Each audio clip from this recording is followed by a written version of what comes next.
Packers fans, this is the Packer Mentality Podcast where I try to keep you up to date and shed a little light on what is happening on and off the field with the Packers. Whether you are new to the channel or you've joined me before, welcome and thank you so much for being here.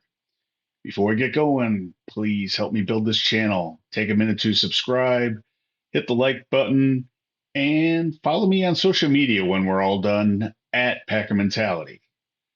23-20, the Packers outlast the Chargers on Sunday to get the W. Extremely happy for the win. Really happy to see the growth from some of these young players. While there's still a lot of mistakes to get sorted out, there are a lot of standout performances for the Packers. First and foremost, the offense overcame the loss of Aaron Jones and Emmanuel Wilson in the second quarters and stayed productive with only one healthy running back. And the big reason for that was Jordan Love. A big game from Jordan for the third week in a row. He continues to show growth in his connection with his young receivers, and his stat line on Sunday was impressive. 27 completions on 40 attempts, 322 yards, two touchdowns, and probably most importantly, no interceptions.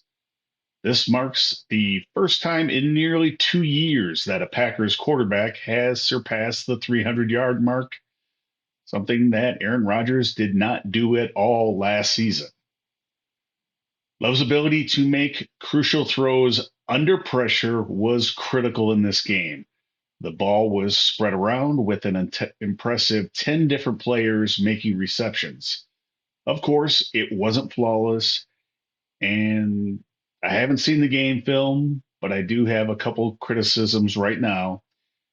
At times, Jordan holds on to the ball too long, and it's resulting in sacks. And he missed an opportunity to hit an open Romeo Dobbs on a long ball today. But let's talk about the positive highlights, especially the standout performances from some of the young key players on this offense. Rookie Jayden Reed once again proving his versatility, making significant contributions in both the running and the passing game.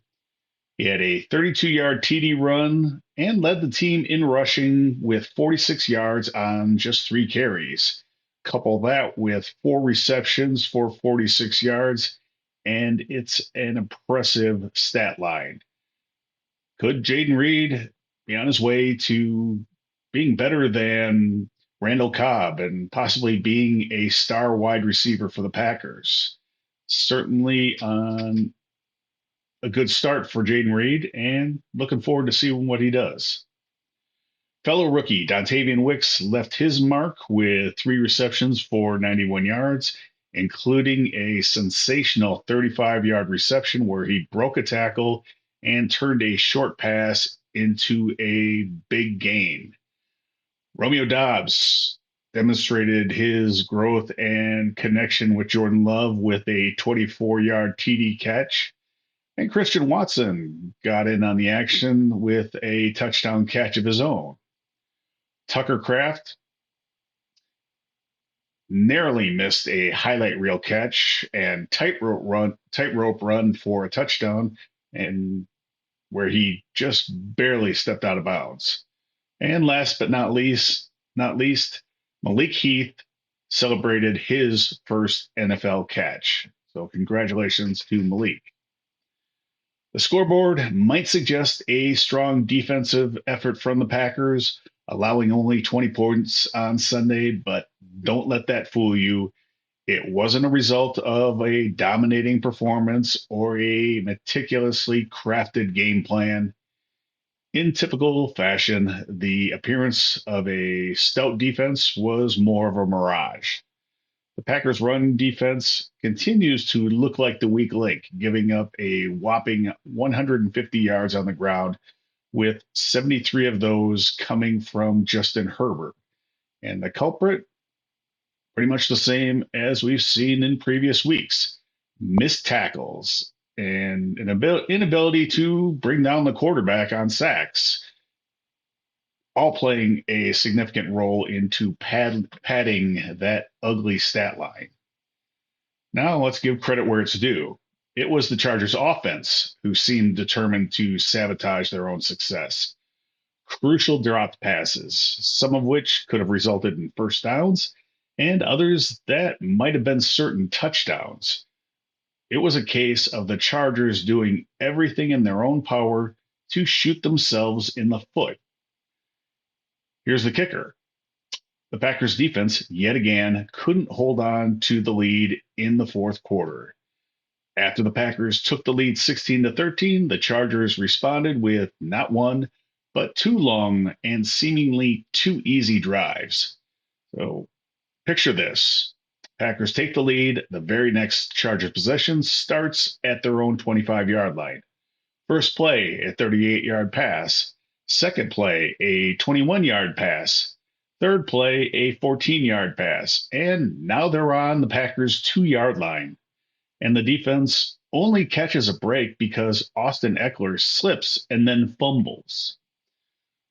Spoiler alert: Packers punt on their next drive, and the Chargers go right back on a 11 play, 63-yard touchdown drive and took the lead right back. Let's acknowledge the Packers' struggles in the secondary. They're dealing with significant injuries. But these young corners, they did a reasonably good job defending Keenan Allen, especially in what looked like man coverage. However, there were moments when receivers found themselves completely wide open in what appeared to be busted coverages. And additionally, the defensive front continues to put the secondary in bad positions by failing to bring down these quarterbacks or contain them in the pocket. And there you have it, folks. The offense continues to show improvement, but the defense still needs to show what they're made of while they're dealing with the injuries in the secondary. Green Bay can't depend on teams to hand them wins. The Packers have a tough schedule coming up with the Lions on Thanksgiving Day, followed by the Chiefs on December 3rd on Sunday Night Football. What are they going to do at running back? Could we see the return of Patrick Taylor or Tyler Goodson? We'll get into the Lions game in a couple days in the next episode. But until then, have a great week, everyone, and go Pack Go.